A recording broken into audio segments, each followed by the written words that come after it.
আসসালামু আলাইকুম শিক্ষার্থীবৃন্দ, আমন্ত্রণ জানাচ্ছি বাংলা কবিতার ক্লাসে। আজকে আলোচনা করব বিশ্বকবি রবীন্দ্রনাথ ঠাকুরের বিখ্যাত কবিতা সোনার তরী উচ্চ মাধ্যমিক পর্যায়ের পাঠ্য বই থেকে। তো সোনার তরী কবিতা আলোচনা করার আগে কবিতার কবি বিশ্বকবি রবীন্দ্রনাথ ঠাকুর সম্পর্কে যদি আমরা একটু কথা বলতে চাই, আসলে রবীন্দ্রনাথ ঠাকুর সম্পর্কে কি বলবো, কোথা থেকে শুরু করব আর কোথায় শেষ করব, যার কোনো অন্ত নেই, যার কোনো শেষ নেই, তা বলে লাভ কি? পুরো বিশ্ব সাহিত্যেই যদি তোমরা দেখো, রবীন্দ্রনাথ ঠাকুর সম্পর্কে যা বলা যাবে, অন্য কোনো কবি, অন্য কোনো লেখক সম্পর্কে এত কথা তোমার বলতে বলতে হবে না। অর্থাৎ পুরো একটা ভাষার কাঠামো, পুরো একটা সাহিত্যের যে অবয়ব পরিধি, সবই আসলে গড়ে উঠেছে রবীন্দ্রনাথ ঠাকুরের হাতে। এই বাংলা সাহিত্যে যা কিছু শ্রেষ্ঠ, যা কিছু সুন্দর, মূলত বলতে গেলে রবীন্দ্রনাথ ঠাকুরেরই দান। সেগুলো তো তার সম্পর্কে কি বলবো, আর যা বলে কখনো শেষ হবে না, তা বলে লাভটা কি? তবু যেহেতু আমাদের পরীক্ষা দিতে হবে, পরীক্ষায় প্রশ্ন আসবে, তো সেই জন্য দুই একটা কথা আমাদের বলতে হবে। আমরা একটু বিশ্বকবি রবীন্দ্রনাথ ঠাকুরের যে পরিচিতি পাঠ্য বইয়ে দেওয়া হয়েছে, সেখান থেকে গুরুত্বপূর্ণ আমাদের জন্য কোন কথাগুলো, সেই কথাগুলো একটু জানার চেষ্টা করি। রবীন্দ্রনাথ ঠাকুর 1861 খ্রিস্টাব্দে 7 মে কলকাতায় জন্মগ্রহণ করেন। তাহলে রবীন্দ্রনাথ ঠাকুরের এই যে জন্মসাল এখানে দেওয়া হয়েছে 1861 খ্রিস্টাব্দ, এই অনুযায়ী 1268 খ্রিস্টাব্দের 25 বৈশাখ তিনি কলকাতার ঠাকুর পরিবারে জন্মগ্রহণ করেন। তিনি পিতামাতার চতুর্দশ সন্তান, আমাদের দরকার নেই, কোথায় লেখাপড়া করেছেন সেটাও দরকার নেই। যদি জানতে, আসলে কি জানবো, আমি তো আগেই বলেছি যে রবীন্দ্রনাথ ঠাকুর সম্পর্কে তুমি জানতে গেলে প্রতিটা কথাই জানতে হবে। আর যদি যা জেনে শেষ হবে না, সেটা আর কোথা থেকে বলবো, কোথা থেকে শেষ করব, বোঝা আসলে মুশকিল। তবে এত বেশি পরিমাণ তিনি লিখেছেন যে তার পুরো কাব্য যে পরিধি, এটাকে কয়েকটা পর্বে ভাগ করা হয়। অর্থাৎ এক একটা বয়সে, এক একটা পর্বে তিনি নতুন নতুন দার্শনিক দৃষ্টিভঙ্গি, নতুন নতুন বৈজ্ঞানিক তত্ত্ব ও মতবাদ, এগুলো দ্বারা প্রভাবিত হয়েছেন এবং তার কাব্যের সৌন্দর্যের জগৎ, তার বিশ্বাসের জগৎ আবার নতুন করে নির্মাণ করেছেন। তো এসব ক্ষেত্রে যদি আমরা দেখি, তিনি কখনো প্রকৃতি প্রেম নিয়ে তার লেখালেখি রয়েছে বিস্তর, কল্পনা শুধু রয়েছে, রোম্যান্টিসিজমের উপর লেখা রয়েছে, রহস্যপ্রিয়তা নিয়ে লিখেছেন, সৌন্দর্য তৃষ্ণা রয়েছে, সুখ দুঃখ বিরহ মিলনপূর্ণ জীবন রয়েছে। তো এই সব কিছু মিলে অনেকগুলো পর্ব রয়েছে। অর্থাৎ আমরা প্রথম দিকের কবিতাগুলো যদি দেখি, প্রাথমিক পর্ব, তারপর রয়েছে তার বিকাশ পর্ব। বিশেষ করে আমরা যদি বলি মানসী, সোনার তরী, চিত্রা, এই যে পর্বটা, তারপর তার যে গতি চেতনার পর্ব, অর্থাৎ বলাকা কাব্যগ্রন্থের যে পর্বটা, তার আধ্যাত্ম চেতনার যে পর্বটা, অর্থাৎ গীতাঞ্জলির যে পর্বটা, এর এক একটা পর্ব সম্পর্কে বলতে হলেই আমাদের ব্যাপক সময়ের প্রয়োজন। অর্থাৎ অন্য যে সমস্ত কবি সাহিত্যিকদের আমরা পড়ি, তাদের টোটাল পরিধি হবে না, লেখার টোটাল পরিধি হবে না রবীন্দ্রনাথ ঠাকুরের এক একটা পর্বের মতো। তো সেক্ষেত্রে আমরা ওনার এই 50 অধিক যে কাব্যগ্রন্থ, এতগুলো তো আমাদের মনে রাখা সম্ভব না, তবে প্রতিনিধিত্বশীল যে সমস্ত গ্রন্থ ওনার রয়েছে, সেগুলোর একটা তালিকা এখানে দেওয়া হয়েছে। দেখো, তার মধ্যে রয়েছে সোনার তরী, চিত্রা, কল্পনা এবং এই যে মানসীটা আমরা যখন লেখাপড়া করেছি, আমাদের শিক্ষকরা ঢাকা বিশ্ববিদ্যালয়ে আমাদের পড়িয়েছেন যে মানসী কাব্যগ্রন্থকে রবীন্দ্রনাথ ঠাকুরের অনুবিশ্ব বলা হয়। অর্থাৎ তার যে টোটাল পরিধির একটা সংক্ষিপ্ত চিত্র মানসী কাব্যগ্রন্থের মধ্যে ধরা পড়ে। যদিও তখন আমরা ফার্স্ট ইয়ারে পড়ি, স্যারদের কথা এত ভালো যে বুঝেছিলাম তা নয়, তবে এখন রবীন্দ্রনাথ পড়তে গিয়ে আমরা বুঝি যে রবীন্দ্রনাথের আসলে এই পড়ার কোনো অন্ত নেই, শেষ নেই। তাহলে মানসী, সোনার তরী, চিত্রা, কল্পনা, খনিকা, গীতাঞ্জলি, গীতিমাল্য, গীতালি, এগুলো হচ্ছে গান। এগুলো আসলে সোজা কথা, রবীন্দ্রনাথ ঠাকুর থেকে তোমাকে যদি কঠিন প্রশ্ন ভিতর থেকে দেয়, তুমি ধরে রাখো তুমি সেটা পারবা না। আমার জন্য পারাই তো কঠিন, তো তুমি তো দূর কি বাত। তো সেই ক্ষেত্রে গুরুত্বপূর্ণ যেগুলো আছে এখানে পাঠ পরিচিতিতে যেগুলো দেয়া আছে, এগুলোর মধ্যেই তুমি থাকো। এরপর বলছে, এতটা উনি লিখেছেন যে বাংলা সাহিত্যে একটা যুগই ছিল রবীন্দ্র যুগ। অর্থাৎ ওই যুগটার টোটাল লেখালেখি, কবিরা, সাহিত্যিকরা সবাই রবীন্দ্র চেতনা দ্বারা ব্যাপকভাবে প্রভাবিত ছিলেন, আবিষ্ট ছিলেন। এটা তো শুধু বাংলাদেশ না, ব্রিটেন পর্যন্ত তার প্রভাব তখন ছিল। ইংল্যান্ডের যে সমস্ত প্রথিতযশা কবি তখন ছিলেন, রবীন্দ্রনাথ ঠাকুরকে গুরু বলে সম্বোধন করতেন, পায়ের কাছে এসে বসতেন। তো সেই কবি নিয়ে আমরা কথা বলছি, যার কোনো অন্ত আমরা করতে পারবো না। তো ছোট গল্প, উপন্যাস, নাটক, প্রবন্ধের পাশাপাশি তিনি ভ্রমণ, কাহিনী, সঙ্গীত, কালজয়ী প্রতিভার স্বাক্ষর রেখেছেন, কালজয়ী লেখালেখি করেছেন। এখানে একটা খুব গুরুত্বপূর্ণ প্রশ্ন আছে। যেমন ধরুন, আমরা যখন পড়াশোনা করেছি, আমরা কিন্তু জানতাম যে রবীন্দ্রনাথ ঠাকুর গীতাঞ্জলি কাব্যগ্রন্থের জন্য নোবেল পুরস্কার পেয়েছেন। এইখানে আবার যখন বিশ্ববিদ্যালয়ে ভর্তি হতে আসলাম, তখন আমরা জানি যে গীতাঞ্জলি কাব্যে থেকে নেওয়া বাছাই করা কবিতাগুলো অনুবাদ করা হয়েছে। রবীন্দ্রনাথ ঠাকুর নিজে অনুবাদ করেছেন, ডাব্লিউ.বি. ইয়েটসের ভূমিকাংশ লিখেছেন। সেই ইংরেজি অনুবাদ সং অফারিংস গ্রন্থের জন্য উনি নোবেল শান্তি পুরস্কার পেয়েছেন। তো এখানে আমরা দেখলাম যে গীতাঞ্জলি ও অন্যান্য কাব্যের কবিতার সমন্বয়ে স্ব-অনুদিত অর্থাৎ নিজে অনুবাদ করেছেন। যদি আসে অনুবাদ কে করেছেন, স্ব-অনুদিত অর্থাৎ নিজে অনুবাদ করেছেন গ্রন্থের জন্য। 1913 খ্রিস্টাব্দে প্রথম এশীয় হিসেবে তিনি নোবেল পুরস্কারে ভূষিত হন। তিনি বিশ্বকবি হিসেবে খ্যাত। আর গুরুত্বপূর্ণ তথ্য কি, 1941 সালের 7ই আগস্ট বা 7ই আগস্ট তিনি মৃত্যুবরণ করে। এই অনুযায়ী বাংলা সাল কত আসবে, অর্থাৎ 1248 বঙ্গাব্দের 22শে শ্রাবণ তিনি মৃত্যুবরণ করেছেন। এখন আমরা কবিতা আসলে আলোচনা করব রবীন্দ্রনাথ ঠাকুর নিয়ে বলে, যেহেতু শেষ করতে পারবো না। আর কোথা থেকে বলবো, কোথা থেকে প্রশ্ন আসবে সে সম্পর্কে কোনো কুল কিনার নাই। সেই ক্ষেত্রে আমরা সোজা কবিতায় চলে যাচ্ছি। কবিতার নাম হচ্ছে সোনার তরী। কবিতাটি একটি রূপক কবিতা। আসলে একথা তোমরা প্রায় শুনবা, ক্লাসে স্যাররা বলবেন আসলে রূপক কবিতা বলতে আমরা কি বুঝি। রূপক মানে কি, অর্থাৎ আমি তোমাকে একটা গল্প বললাম, এবার শেষে আমি বললাম আমি গল্প যা বলেছি এই গল্পের মধ্য দিয়ে প্রকৃতপক্ষে আমি তা বোঝাইনি, এর মধ্যে আরও অন্তর্নিহিত ভিন্নতর বক্তব্য রয়েছে। তাহলে এই জাতীয় যে লেখালেখির কর্মকাণ্ড, এটার নাম হচ্ছে রূপক। তো সোনার তরী কবিতার মধ্যে রবীন্দ্রনাথ ঠাকুর আমাদের প্রথমে একটা গল্প বলেছেন। সেই গল্পটা হচ্ছে একজন নিঃসঙ্গ অসহায় কৃষকের গল্প। শেষমেশ আমরা এটার বিশ্লেষণের মাধ্যমে জানতে পারবো যে এর মধ্য দিয়ে রবীন্দ্রনাথ ঠাকুর প্রকৃতপক্ষে ওই কৃষকের অবস্থাটি বর্ণনা করেননি, একজন ব্যক্তির অথবা শিল্পস্রষ্টা কবির অথবা আমি, তুমি, তোমরা সবাই আমাদের প্রত্যেকের ব্যক্তিগত জীবন, ব্যক্তিগত কর্মের ধারা ও শেষমেশ আমাদের পরিণতিটা কি, সেই পরিণতি উপস্থাপন করেছেন। অর্থাৎ এর একটি দার্শনিক জীবন সত্য রয়েছে, বাইরের একটি গল্প রয়েছে, আর ভিতরের একটি দার্শনিক সত্য রয়েছে। এই দুটো মিলেই আসলে তোমার সৃজনশীল প্রশ্নের বিষয়টা হবে। অর্থাৎ যে নিঃসঙ্গ অসহায় কৃষক রয়েছেন তার করুণ পরিণতির উপরে উদ্দীপক হতে পারে। তখন আমরা বাইরের এই যে কাহিনীটা আমরা দেখব, সেই কাহিনীর মধ্যে দিয়ে আমরা বলবো এই দিক থেকে সাদৃশ্য আছে।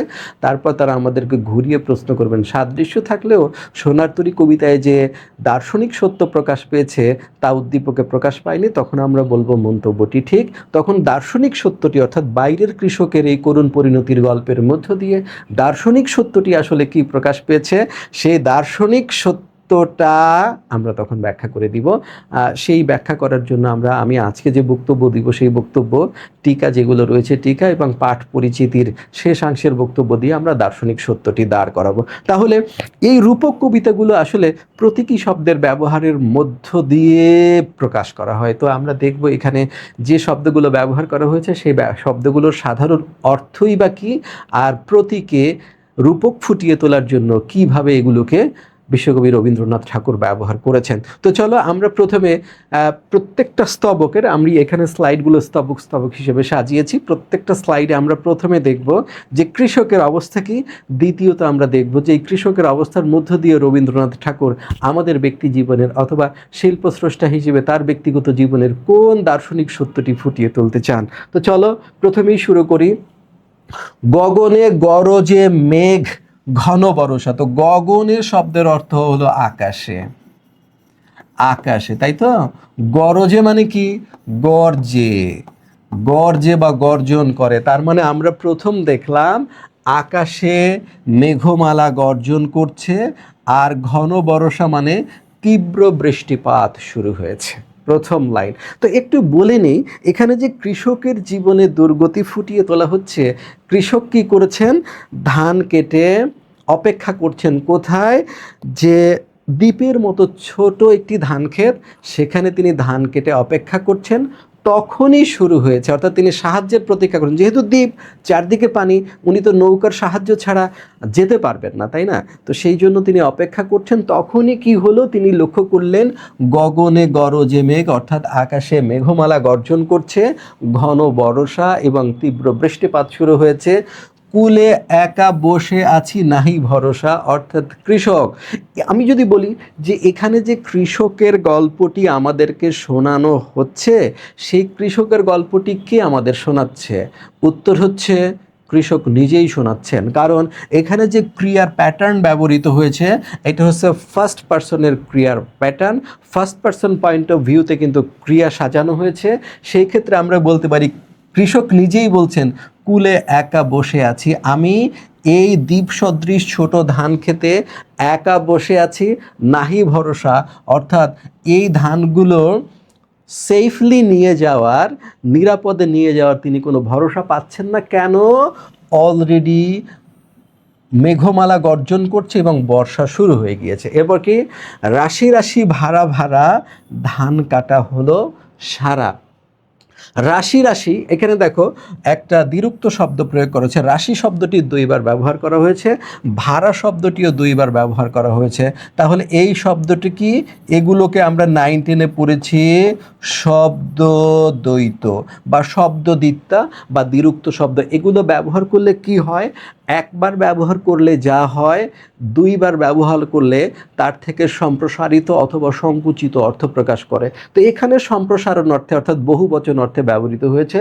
রাশি একবার ব্যবহার করলে যা অর্থ হয়, রাশি দুইবার ব্যবহার করলে তার থেকে বেশি পরিমাণ বোঝায়। ভাড়া মানে হচ্ছে আটি, আটি আটি, ওই যে আটি বেঁধে রাখে। যদিও তোমার বইয়ে বলা হয়েছে ভাড়া মানে হচ্ছে ধান রাখার পাত্র, কিন্তু তুমি যদি ডিকশনারিতে দেখো এখানে ধান কাটার ব্যাপারটা বলা হয়েছে, তো সেখানে তো পাত্রের প্রসঙ্গটা নেই। এই ভাড়াই তুমি দেখো বাংলা একাডেমি প্রমিত বাংলা ভাষার যে অভিধান রয়েছে, আধুনিক বাংলা অভিধান, সেখানে আটি, ভাড়া মানে হচ্ছে আটি, আটি আটি, অর্থাৎ প্রচুর পরিমাণে রাশি রাশি ধান তিনি কেটেছেন, আটি আটি ধান তিনি কেটেছেন। এগুলো কি হলো, ধান কাটা হলো সারা। সারা শব্দের অর্থ হচ্ছে শেষ, তার মানে কৃষকের ধান কাটা শেষ হয়েছে। এরপর তিনি উপরে তো দুর্যোগ দেখতেই পেয়েছেন, যেহেতু এই ক্ষেতটি দ্বীপের মতো, চারপাশে কি রয়েছে, জলধারা রয়েছে, সেই জন্য বলছে ভরা নদী ক্ষুরধারা খরপরশা।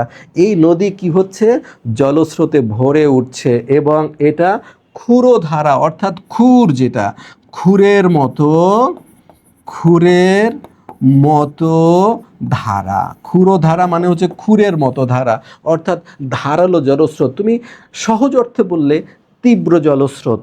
খরপরশা মানে নিক্ষিপ্ত, পরশা শব্দের অর্থ বর্ষা, বর্ষা ওই যে বর্ষা নিক্ষেপ করে না, সেই বর্ষা।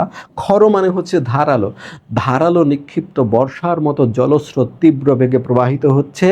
আর কি হলো, কাটিতে কাটিতে ধান এলো বর্ষা, কৃষক ধান কাটতে কাটতেই বর্ষা চলে আসলো। তাহলে যদি আমি শাব্দিকভাবে কাহিনীটি বুঝতে চাই, যে কৃষক দ্বীপ সদৃশ একটি ছোট ক্ষেতে ধান কেটে অপেক্ষা করছেন, তিনি ধানগুলো নিরাপদে নিয়ে যেতে চান, কিন্তু এর মধ্যেই কি হয়েছে, আকাশে মেঘমালা গর্জন করছে, বর্ষা শুরু হয়েছে, কৃষক কোনো ভরসা পাচ্ছেন না, তিনি আশাহত হচ্ছেন।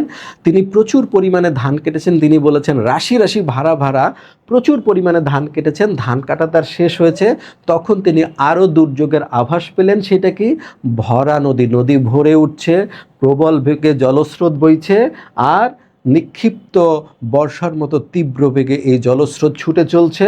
কাটিতে কাটিতে ধান এলো বর্ষা, এবং এই ধান কাটতে কাটতেই তার বর্ষা শুরু হয়েছে। ক্লিয়ার? তাহলে বাইরের কাহিনীটুকু আমরা বললাম কৃষকের আদলে।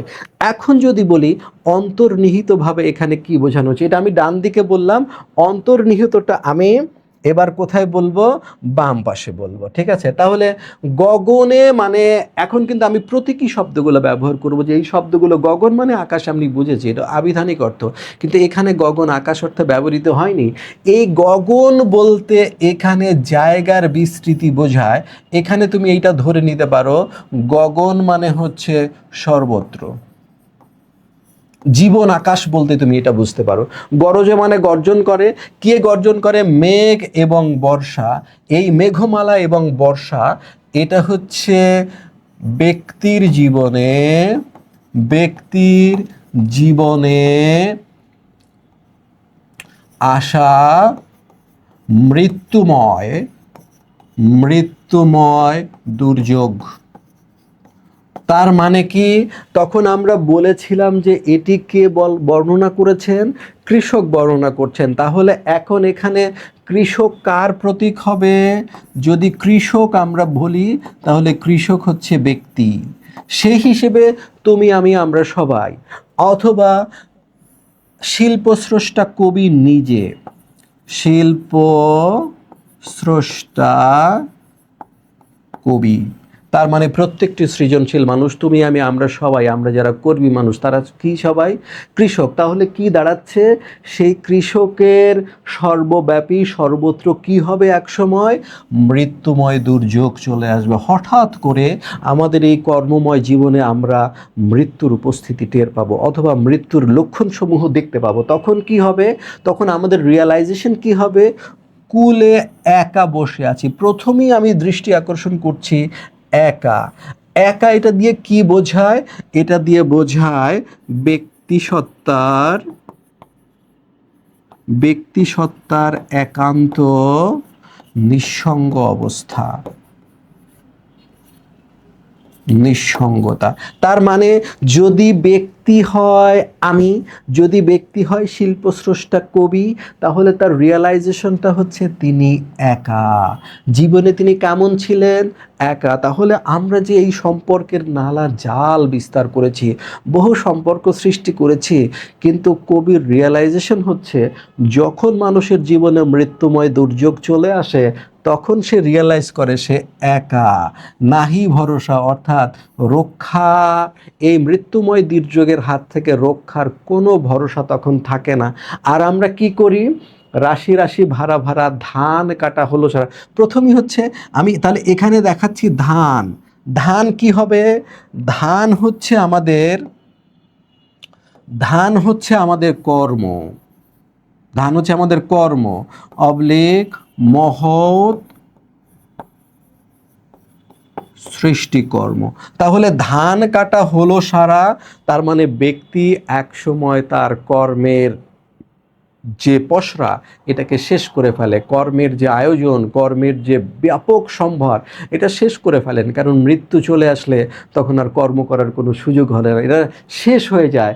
কত কর্ম করে ব্যক্তি? রাশি রাশি ভাড়া ভাড়া প্রচুর প্রচুর প্রচুর পরিমাণে কর্ম করে, কিন্তু একটা সময় তার এই কর্ম শেষ হয়ে আসে। তখন আমরা দেখতে পাই যে মৃত্যুময় দুর্যোগ আমাদের কি করে?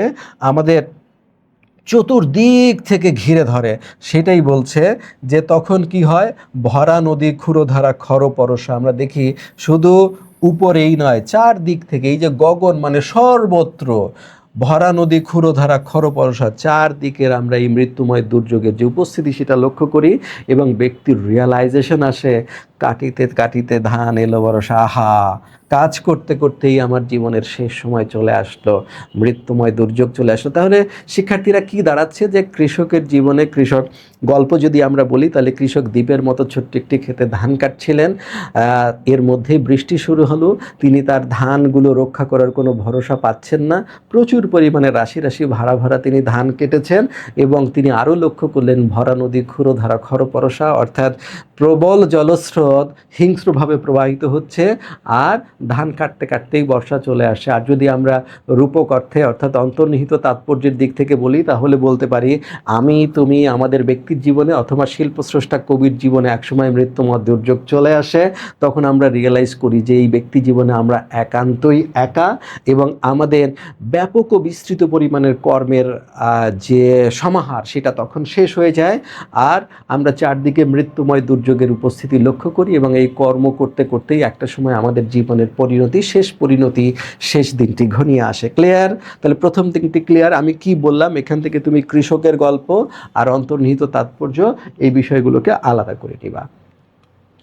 এবার বলছে একখানি ছোট ক্ষেত, আমি আবার কৃষকের দিকে ফিরে যাই। তাহলে কৃষক কোথায় আছে? দ্বীপের মতো ছোট একটি ধান খেতে। কৃষক কি দেখলো? ক্ষেতটি খুব ছোট, একখানি ছোট ক্ষেত, আর কৃষক কি? একা। চারিদিকে বাঁকা জল করিছে খেলা। এই বাঁকা জল কখনো কখনো আমি বোর্ড প্রশ্নে খ নম্বর প্রশ্নে আসতে দেখেছি, চারিদিকে বাঁকা জল করিছে খেলা, অর্থাৎ নদীর যে ঘূর্ণায়মান জলস্রোত এটা অত্যন্ত হিংস্র হয়ে খেলা করছে সেটা বলছে, তাই তো? এর একটি অন্তর্নিহিত তাৎপর্য আছে, সেটা আমরা পরে আসছি। এরপর যখন এই চারদিকে দুর্যোগ, তখন কৃষক কি করলেন? নদীর অন্য দিকে তাকালেন, পরপারে দেখি আঁকা। যখন আমি দূরের দিকে তাকালাম, নদীর অপরের দিকে তাকালাম, তখন দেখলাম কি? তরু ছায়া মশি মাখা গ্রামখানি মেঘে ঢাকা প্রভাত বেলা। আমি দেখতে পেলাম যে গাছপালার যে ছায়া ওরকম কালো রঙে মাখানো একটি গ্রাম, অর্থাৎ কোথাও আমি কোনো আলোকবর্তিকা যেন দেখতে পাচ্ছি না। অর্থাৎ এই বিপদ থেকে আমি উদ্ধারের কোনো, আমার নিজের জীবন এবং এই আমার যে ধান এটা রক্ষার কোনো সংকেতই আমি কোথাও দেখতে পাচ্ছি না।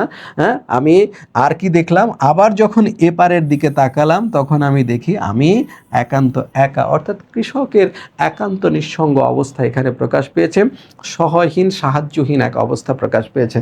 যদি অন্তর্নিহিত তাৎপর্যের দিকে আমি চাই তাহলে তার রিয়েলাইজেশন কি? একখানি ছোট ক্ষেত।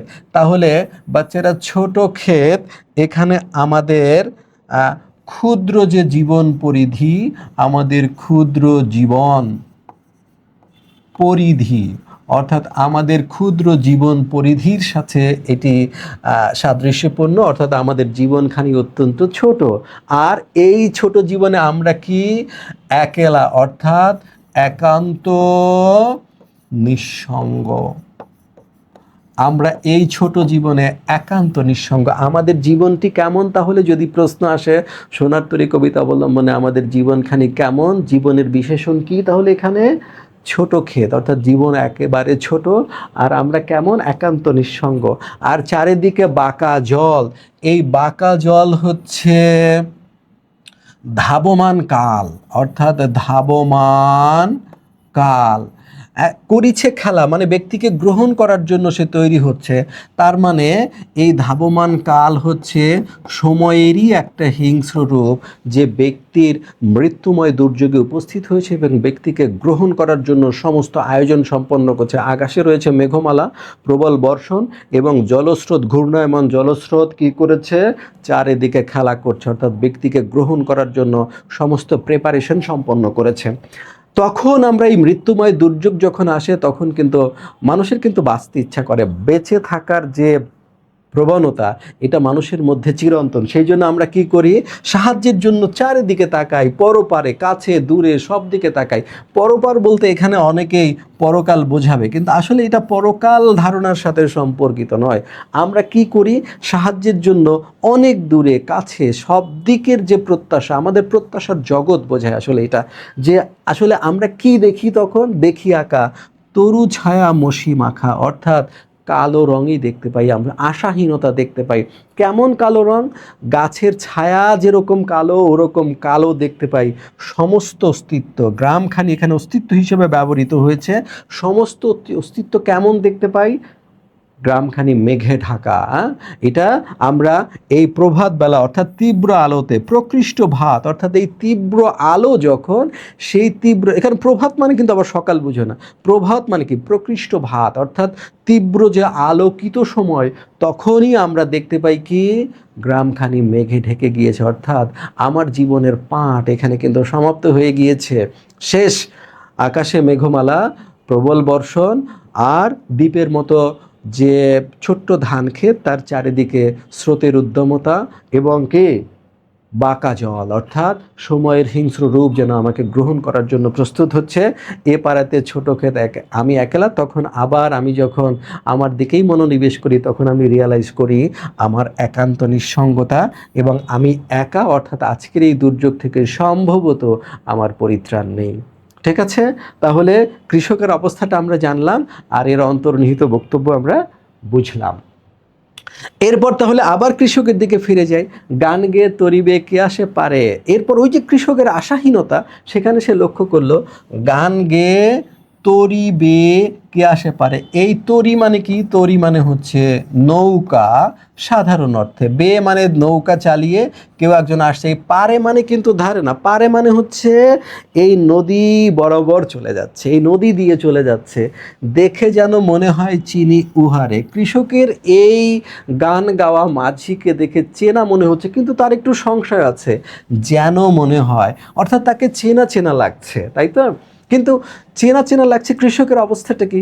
কৃষকের অবস্থা, কৃষক বিপদগ্রস্ত, চারিদিকে স্রোতের উদ্দামতা, প্রবল প্রাকৃতিক যে দুর্যোগ, তার মধ্যে কৃষক পড়ে আছে। যদি চেনা চেনাই মনে হয় তাহলে তো সাহায্য করার কথা, তাই না? কিন্তু দেখা যাচ্ছে কি, ভরা পালে চলে যায়। ভরা পালে মানে কি? পালে তীব্র বাতাস লাগিয়ে। তোমরা পাল খাটানো নৌকা তো দেখেছো, পাল খাটানো নৌকা, পালে যখন তীব্র বাতাস লাগে, ভরা পাল বলে সেটাকে। তীব্র বাতাসের যখন চাপ পড়ে পালে, তখন ওই চাপে নৌকার সামনের দিকে প্রবলভাবে অগ্রসর হয়। তার মানে ভরা পালে চলে যায়, এই কথার সোজা অর্থ হচ্ছে তীব্র গতিতে চলে যায়, হ্যাঁ, কোনো দিকে নাহি চায়। তাহলে যদি চেনা চেনাই মনে হয় কৃষক দিকের দিকে, সে কিন্তু তাকাচ্ছে না, তার মানে হচ্ছে সে দুই তীরে কি হচ্ছে সেই সম্পর্কে তার কোনো আগ্রহ নেই, সে শুধু সামনের দিকে চলে যাচ্ছে। তার মানে মাঝির একমাত্র উদ্দেশ্য হচ্ছে তীব্রভাবে সামনের দিকে চলে যাওয়া। ঢেউগুলি নিরুপায় ভাঙে দুধারে। ধরো একটা যদি মোটামুটি প্রশস্ত নৌকা হয়, তার মাঝখান দিয়ে যদি একটা নৌকা যায়, এত সামান্য ঢেউ হবে যে সেটা তীরে আসবে না। কিন্তু এখানে বলছে ঢেউগুলি নিরুপায় হয়ে দুধারে ভেঙে পড়ছে। তার মানে গতিটা, ধরো একটা স্পিড বোট যদি যায়, তার ঢেউ কিন্তু দুই তীরে এসে ভেঙে পড়ে। তাহলে গতিটা এমন ছিল যে তার ঢেউ তীর পর্যন্ত পৌঁছেছে, এরও কিন্তু অন্তর্নিহিত অর্থ রয়েছে। দেখে যেন মনে হয় চিনি ভরে। এই যে তার অভ্যাস, অর্থাৎ সে কোনো দিক তাকাচ্ছে না, তীব্রভাবে চলে যাচ্ছে, ঢেউগুলো তীরে এসে ভেঙে পড়ছে। এটা দেখে কৃষক আরও নিশ্চিত হচ্ছেন, হ্যাঁ, সম্ভবত এই প্রবণতা দেখে তার মনে হচ্ছে তিনি সম্ভবত ওনাকে চেনেন। এবার আসো, আমরা যদি অন্তর্নিহিত তাৎপর্যের দিকে যাই, তাহলে এই তরি মানে হচ্ছে নৌকা, বে তার মানে এই তরি বে, বে কে বাইবে? মাঝি বাইবে। তার মানে মাঝির কথা এখানে বলা না হলেও তরি যেহেতু বাওয়া হচ্ছে, সুতরাং এখানে মাঝি আছে, সেটা আমরা বুঝলাম। তাহলে এখানে আমরা পাচ্ছি তরি, আর পাচ্ছি হচ্ছে মাঝি। এইগুলো হলো প্রতীকী অর্থ। কি হবে এর? এর প্রতীকী অর্থ হচ্ছে মহাকাল, অর্থাৎ সময়, টাইম, সময়ের অমরতা।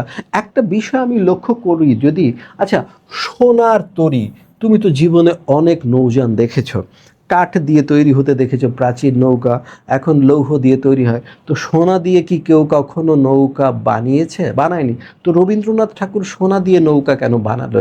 তোমরা বিজ্ঞানের শিক্ষার্থীরা জানো যে স্বর্ণ একটি নিষ্ক্রিয় ধাতু, কোনো অবস্থায় সে কারোর সাথে বিক্রিয়া করে না, অর্থাৎ তার রূপটি হচ্ছে ফিক্সড।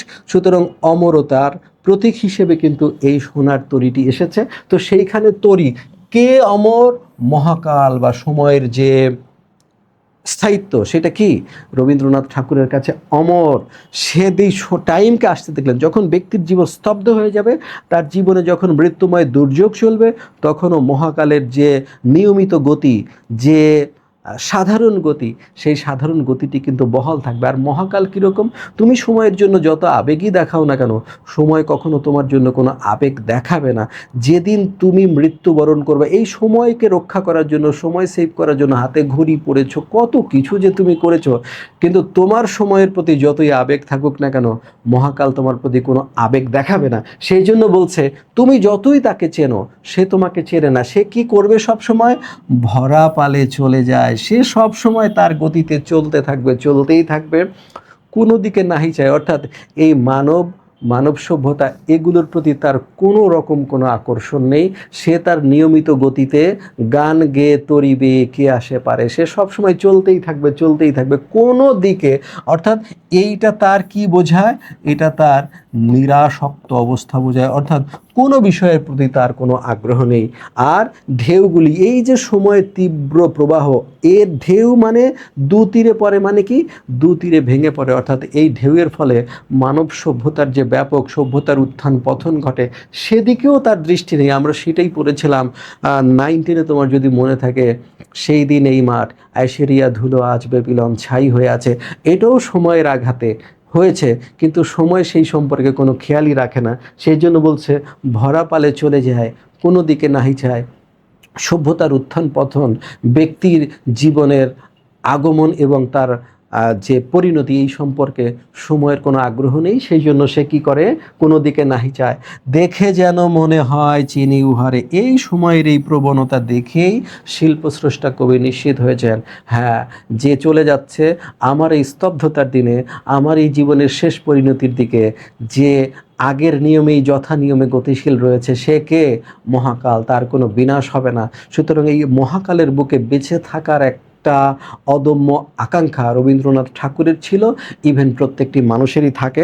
তো দেখি আমরা সামনের দিকে, ওগো তুমি কোথা যাও কোন বিদেশে, যখন হ্যাঁ, তাহলে আমরা একটু আবার কৃষকের দিকে যাই। তাহলে মাঝি চলে যাচ্ছেন, কৃষকের দিকে তাকাচ্ছেন না, কৃষক বিপদগ্রস্ত। সেই জন্য সে, কৃষক মাঝিকে কি বলে ডাক দিলেন, ওগো বলে ডাক দিলেন। এটা অনেক সময় আসছে পরীক্ষায়, বিভিন্ন বিশ্ববিদ্যালয়ে ভর্তি পরীক্ষায় আসছে যে মহাকালকে শিল্পস্রষ্টা কবি কোন সম্বোধনে ডেকেছেন, ও হে, হে, ওগো, এই যে কোনটা ডেকেছেন। ওগো তুমি কোথা যাও কোন বিদেশে, হে মাঝি তুমি কোন অজানা দেশে চলে যাচ্ছ। বারেক ভিড়াও তরি, বারেক শব্দের অর্থ একবার মাত্র, একবারের জন্য মাত্র তোমার তরিখানি কুলে এসে ভিড়াও। তারপর কি করবা, যেও যেথা যেতে চাও, তারপর তুমি যেখানে, একবার মাত্র ভিড়াও, তারপর তুমি যেখানে খুশি যাও, আমি বাধা দেব না। হে মাঝি তুমি একবার আসো, হ্যাঁ, যারে খুশি তারে দাও, আর তুমি যাকে খুশি তাকে দিয়ে দাও। কি দেবা, শুধু তুমি নিয়ে যাও ক্ষণিক হেসে আমার সোনার ধান কুলেতে সে। ক্ষণিক মানে সামান্য, সামান্য সময়ের জন্য আসো, আমার এই যে কষ্টার্জিত ফসলগুলো এগুলো তোমার নৌকায় তুলে নাও, তারপর তুমি যেখানে খুশি যাও, যার কাছে খুশি তুমি তার কাছে এই আমার অর্জিত এই ধানগুলো বা সোনার ধানগুলো তুমি বিলিয়ে দাও। তিনি অনুনয় করেছেন, তাই তো? তাহলে অন্তর্নিহিত তাৎপর্য কি হবে তাহলে এখানে? অন্তর্নিহিত তাৎপর্যের ক্ষেত্রে বলা হচ্ছে বিদেশ মানে হচ্ছে শিল্পের জগৎ। কি, কোন জগৎ? শিল্পের জগৎ, চিরন্তন শিল্পের জগৎ। হ্যাঁ, তাহলে বলছে ও হে মহাকাল। তাহলে আমরা অন্তর্নিহিত তাৎপর্য যাই, ওগো, ওগোকে মাঝি, মাঝিকে তাহলে মহাকাল। হে মহাকাল তুমি কোন চিরন্তন শিল্পের দেশে চলে যাচ্ছ, একবার মাত্র তুমি আমার এখানে থামো। হে সময় তুমি একবার মাত্র থামো, তারপর তুমি যেখানে, তোমার তো যেও যেথা যেতে চাও, তুমি তো যাবাই, তোমার গতি আজও পর্যন্ত কেউ থামাতে পারেনি। তুমি কারোর জন্য অপেক্ষা করো না, কারো দুঃখ বোঝো না, কারো প্রতি ভালোবাসা দেখাও না, তুমি তো যাবাই, তুমি যেও। এরপরে আমার কি করো, শুধু তুমি নিয়ে যাও ক্ষণিক হেসে আমার সোনার ধান। এই যে সোনার ধান, আমি যে মহৎ কর্মগুলো, আমি যে শিল্পগুলো সৃষ্টি করেছি, যে সাহিত্যকর্মগুলো তৈরি করেছি, এগুলো তুমি কি করো, গ্রহণ করো। হে মহাকাল তুমি একটু থামো, একবার মাত্র থামো, একবার মাত্র থামো, থেমে থেমে আমার এই মহান কর্মগুলো গ্রহণ করো। গ্রহণ করে তুমি যেখানে খুশি যাও, আর যে সভ্যতার মানুষের কাছে খুশি তুমি আমার এই কর্মগুলো বিলিয়ে দাও। তাহলে কৃষকের হচ্ছে ধান, আর শিল্পস্রষ্টা কবির হচ্ছে কর্ম। এটা কি হতে চায়, অমর হতে চায়, মহাকালের যে চিরন্তন গতিশীলতা সেই গতিশীলতায় ঠাঁই পেতে চায়। এরপর তাহলে আমরা যদি কৃষকের দিকে তাকাই, তাহলে মাঝি আসলো। এবার মাঝিকে লক্ষ্য করে কৃষক বলছে, যত চাও তত লও তরণী পরে। পরে শব্দের অর্থ উপরে, তরণী মানে হচ্ছে নৌকার উপরে, তার মানে হচ্ছে নৌকায়। তোমার এই নৌকায় তুমি যত পারো তত তুলে নাও। আর আছে আর নাই, আর আছে আর নাই, এটি একটি ফ্রেজাল ওয়ার্ড, এর মানে হচ্ছে সবটুকু, সবটুকু। অর্থাৎ যা ছিল সব, আর আছে আর নাই মানে কি, যা ছিল সব দিয়েছি ভরে। মাঝিকে লক্ষ্য করে কৃষক বলছে, তুমি যা খুশি আমার এই ধানের মধ্যে যতটুকু খুশি সব তুলে নাও, আমি তুলে দিয়েছি, যা আছে সব তুলে দিয়েছি। এতকাল নদী কূলে যাহা লয়ে ছিনু ভুলে, ছিনু শব্দের অর্থ ছিলাম, তার মানে এতদিন এই নদীর কূলে এই যে আমি ধান রোপণ করলাম, এখানে ধান হলো, তার পরিচর্যা করেছি, এগুলো নিয়েই ভুলেছিলাম। সকলে দিলাম তুলে থরে বিথরে, থরে ভিতরে শব্দের অর্থ হচ্ছে স্তরে স্তরে সাজিয়ে, আমি স্তরে স্তরে সাজিয়ে দিয়েছি। এখন আমারে লহ করুণা করে, দয়া করে তুমি এখন আমাকে তুলে নাও। এই হচ্ছে প্রত্যেকটি শিল্পস্রষ্টা মানুষের প্রত্যেকটি অস্তিত্বের চিরন্তন বাসনা। সবাই বাঁচতে চায়, ব্যক্তিগতভাবে বাঁচতে চায়, কিন্তু মহাকালের ধরনটি এমন যে আমরা কি বাঁচতে পারবো? কৃষক কি বাঁচতে পারবে? কেউ বাঁচতে পারবে না। তাহলে অন্তর্নিহিত তাৎপর্যে কি হয়? তাহলে অন্তর্নিহিত তাৎপর্যে কে আসছে? মহাকাল আসছে। কে আসছে? মহাকাল। মহাকালকে লক্ষ্য করে তাহলে কে কথা বলছে? শিল্পস্রষ্টা, কবি অথবা আমরা। কি বলছে? যে যত চাও তত লও তরণী পরে, ওহে মহাকাল, তোমার এই অনন্ত অবস্থানে তুমি আমার এই মহান কর্মগুলোর মধ্যে, এই যে আমার উৎপন্ন সোনার ধানরূপী বিভিন্ন স্তরের কর্ম, এর মধ্যে তুমি যতটুকু খুশি তুমি তুলে নাও। হ্যাঁ, আর যতটুকু নেওয়ার উপযোগী আমি কি করেছি? সবই তুলে দিয়েছি। দেখো, আমার এই জীবনে এতকাল নদী কূলে যাহা লয়েছিল বলে, এই জীবন নদীর কূলে এই কর্ম নিয়েই মূলত ব্যক্তি সত্তা ব্যস্ত থাকে সব সময়। সবাই নানা স্তরের কর্ম করে, তাই তো?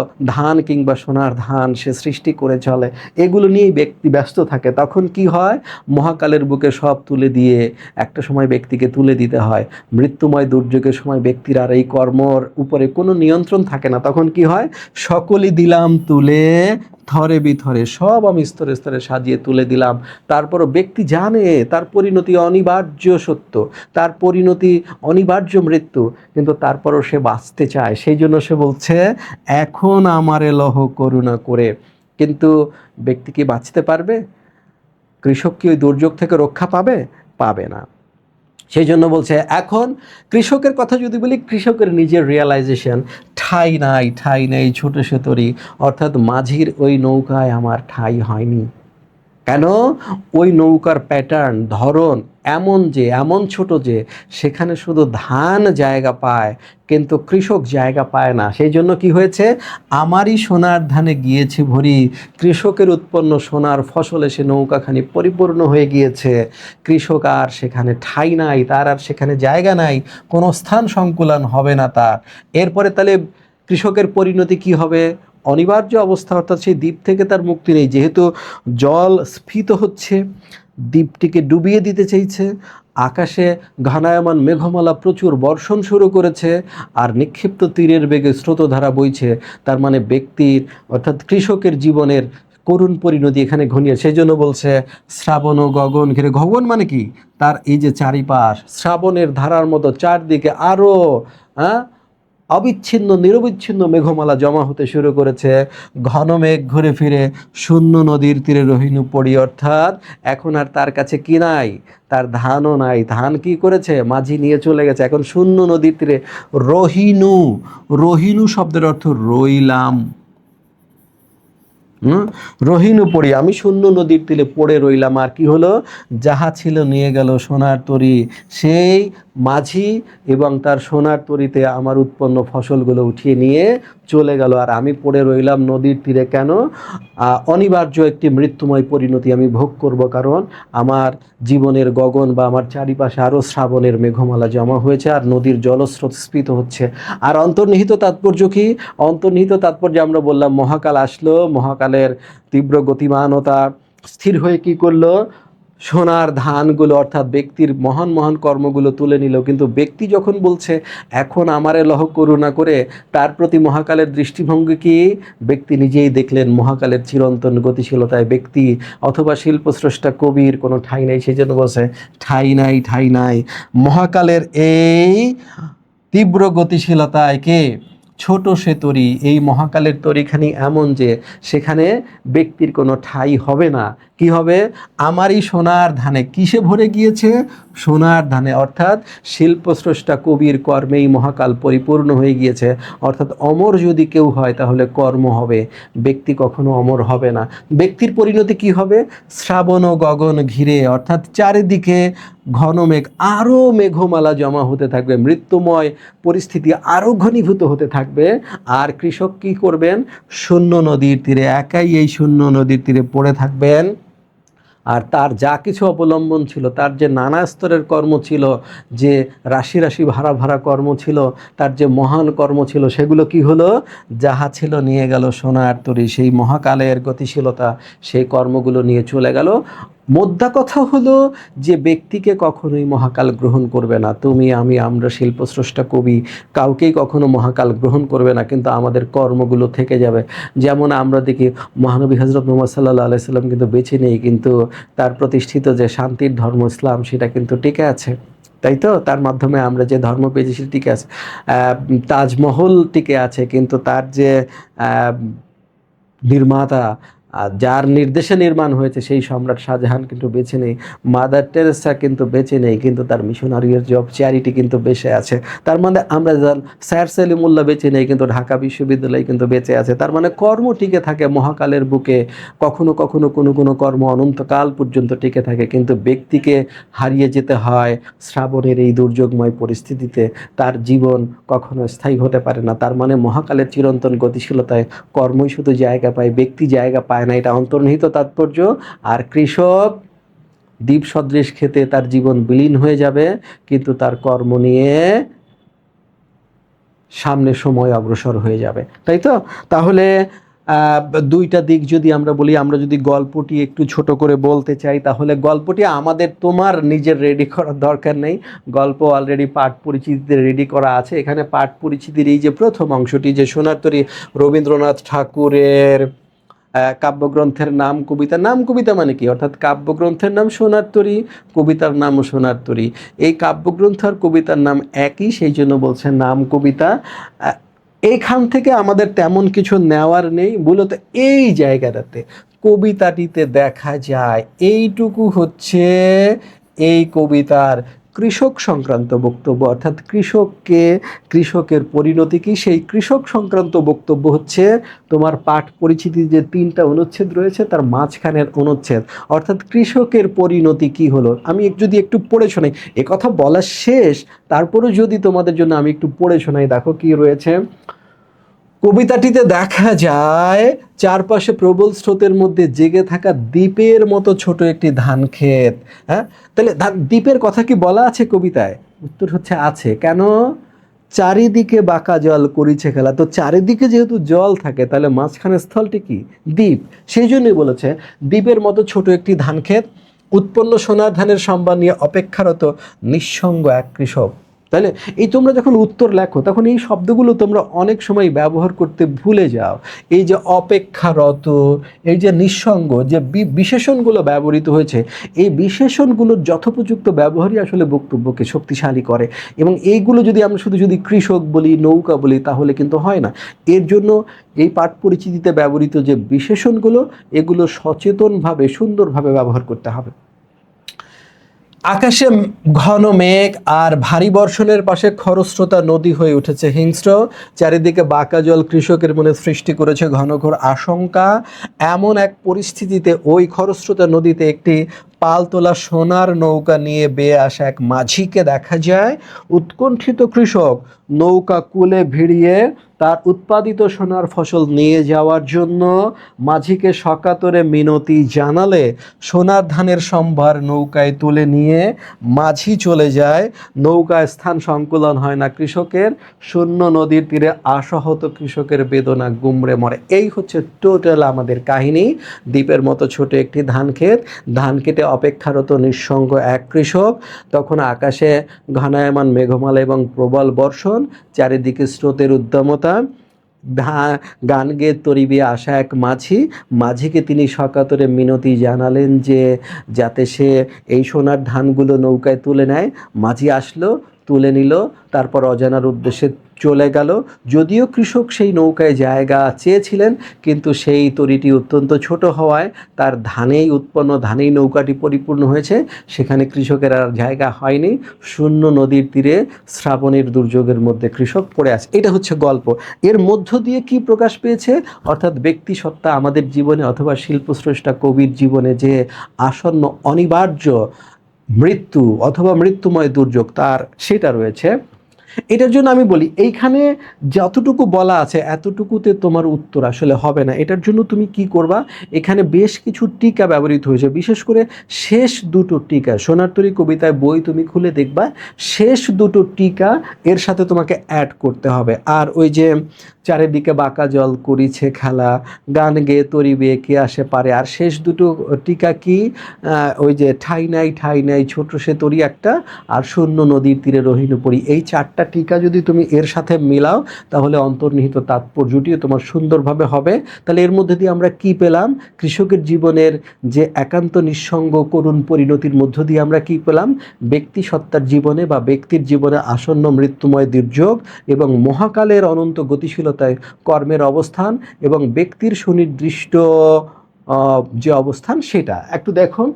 এই কবিতায় নিবিড়ভাবে মিশে আছে কবির গভীর জীবন দর্শন। দর্শনটা কি, মহাকাল। এই মহাকাল কির মাধ্যমে এসেছে, সোনার তরী, তাই তো, সোনার তরী। এই সোনার তরী বা মহাকালের মধ্যে কি হতে হবে, স্রোতে জীবন যৌবন ভেসে যায়, কিন্তু বেঁচে থাকে মানুষের সৃজনশীল কর্মসম্ভার। এই কর্মসম্ভার কিভাবে এসেছে, ধান অথবা সোনার ধান। শুধু তুমি নিয়ে যাও ক্ষণিক হেসে আমার সোনার ধান কুলেতে এসে, অর্থাৎ এই সোনার ধান বা কর্মসম্ভার। তার ব্যক্তিসত্তাকে কৃষক অর্থাৎ তুমি আমি আমরা সবাই শারীরিক অস্তিত্বকে নিশ্চিতভাবেই হতে হয় মহাকালের নিষ্ঠুর কাল গ্রাসের শিকার। এই মহাকালের নিষ্ঠুর কাল গ্রাস কোনটা, গগনে গরজে মেঘ ঘন বর্ষা আর চারিদিকে বাঁকা জল করিছে খেলা। এই যে মহাকালের নিষ্ঠুর কাল গ্রাস, এই কালগ্রাসের ফলে কি হবে, এই কালগ্রাসের ফলে কি হবে, এই কালগ্রাসের ফলে ব্যক্তি হারিয়ে যাবে, আর এই মহাকালের নিষ্ঠুর গ্রাস থেকে রক্ষা পাবে ব্যক্তির কর্ম, কারণ সে সোনার তরীতে জায়গা পাবে। তাই তো, সোনার তরী মাত্রাবৃত্ত ছন্দে রচিত। এই ছন্দ নিয়ে, মাত্রাবৃত্ত ছন্দে লেখা, এটা একটু জানলেই হবে। আর ছন্দ নিয়ে আলাপ করতে হলে আসলে ক্লাস আরও অনেক দীর্ঘ হয়ে যাবে। আমি শুধু এটাই একটু বলে রাখি যে কবিতার মূল পর্বের মাত্রা সংখ্যা 4, 5, 6, 7 কিংবা 8। মাত্রা বিন্যাস অর্থাৎ ওই যে অক্ষরবৃত্তের মাত্রা বিন্যাস 8+6 বা 8+10, এর বাইরে যেগুলো হতে পারে, ধরো 8+5, 8+4, 8+ অথবা ধরো হতে পারে 4+5, হতে পারে 6+5, অর্থাৎ এই ছন্দটাই সবচেয়ে ভেরিয়েশন বেশি এবং ছন্দটি একটি মোটামুটি মাঝারি লয়ের ছন্দ।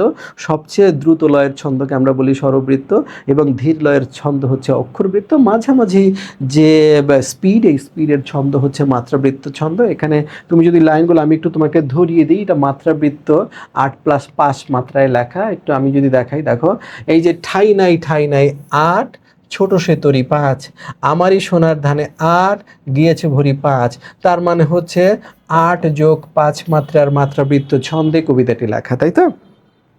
এটা সব জায়গায় তুমি পাবে। তাহলে সৃজনশীল প্রশ্নের ক্ষেত্রে আমি কি বলবো তোমাকে, যে তুমি প্রথম বাইরের গল্পটা, পাঠ পরিচিতির মাঝখানে অনুচ্ছেদ অর্থাৎ কৃষকের জীবনে কি পরিণতি এসেছে সেটা, আর এর অন্তর্নিহিত তাৎপর্য কি সেটা মনে রাখলে সৃজনশীলের গ ঘ তুমি দিতে পারবা। আর একটা কথা একটু মনে রাখো, অন্তর্নিহিত তাৎপর্য দুই ভাগে বিভক্ত। একটা হচ্ছে ব্যক্তির পরিণতি, আর একটা হচ্ছে তার কর্মের পরিণতি। কখনো কখনো কর্মের পরিণতি দিয়ে উদ্দীপক হবে, বলবে কোন দিক থেকে সাদৃশ্য আছে, আমরা বলবো মহাকালের অনন্ত গতিশীলতায় কর্মের স্থায়িত্বের দিক থেকে সাদৃশ্য আছে। তখন কর্ম কিভাবে স্থায়ী হলো, যাই আমি লিখি না কেন এই কৃষকের জীবন দিয়েই তো আমাকে লিখতে হবে। আর কৃষক জায়গা চেয়েছিল, শেষ পর্যন্ত জায়গা পায় নাই, এটুকু উদ্দীপকে থাকবে না, তখন আমরা বলবো এই দিকটি উদ্দীপকে আলোচিত হয়নি। অর্থাৎ কৃষকের জীবনের গল্প আর তার অন্তর্নিহিত তাৎপর্য, এইটা প্রশ্নের একটা প্যাটার্ন। আর অন্তর্নিহিত তাৎপর্য দুই ভাগে বিভক্ত। একটা হচ্ছে ব্যক্তি মহাকালের চিরন্তন গতিশীলতায় জায়গা পাবে না, কর্ম জায়গা পাবে, এটা একটা প্যাটার্ন। হয় ব্যক্তি জায়গা পাবে না, এটার উপর উদ্দীপক হবে, অথবা কর্ম চিরস্থায়ী হবে, এটার উপর উদ্দীপক হবে। ঠিক আছে, তো এইভাবেই উদ্দীপকগুলো আসতে দেখা যায়। তুমি যদি তোমার কালে সৃজনশীল প্রশ্ন ব্যাংক থাকে, তাহলে তুমি যদি এই প্রশ্নগুলো একটু ভালো করে খেয়াল করো, তাহলে তুমি আমার কথার সত্যতা পাবে। তো শিক্ষার্থীবৃন্দ, সোনার তরী কবিতা আসলে রবীন্দ্রনাথ ঠাকুরের লেখা। এটি বিভিন্ন সময়ে বিভিন্ন নানামাত্রিক ব্যাখ্যা দ্বারা সমৃদ্ধ হয়েছে। এক কথা দিয়ে, একটা বক্তব্য দিয়ে কবিকে বেঁধে ফেলা আসলে খুবই কঠিন। তবু যেহেতু আমরা উচ্চ মাধ্যমিক শিক্ষার্থী, আমাদের উত্তর লিখতে হবে। পাঠ্যপুস্তকে যে নির্দেশনা দেওয়া রয়েছে সেই নির্দেশনা অনুযায়ী আমরা কবিতাটিকে বিশ্লেষণ করলাম। আশা করি কবিতাটি তোমাদের কাছে সহজ মনে হবে। তারপরে যদি কোনো বক্তব্য তোমাদের জানার থাকে তোমরা কমেন্টে উল্লেখ করতে পারো। ক্লাসটি সম্পর্কে তোমাদের মতামত অথবা প্রত্যাশা জানাতে পারো। আমরা নিশ্চয়ই সেই অনুযায়ী আবার নতুন করে এই ক্লাসগুলো রেকর্ড করে তোমাদের দেওয়ার চেষ্টা করব। সেই পর্যন্ত সবাই ভালো থাকো। তো সবার স্বাস্থ্য সমৃদ্ধি কামনা করছি। সবাই আমার জন্য দোয়া করো। আসসালামু আলাইকুম।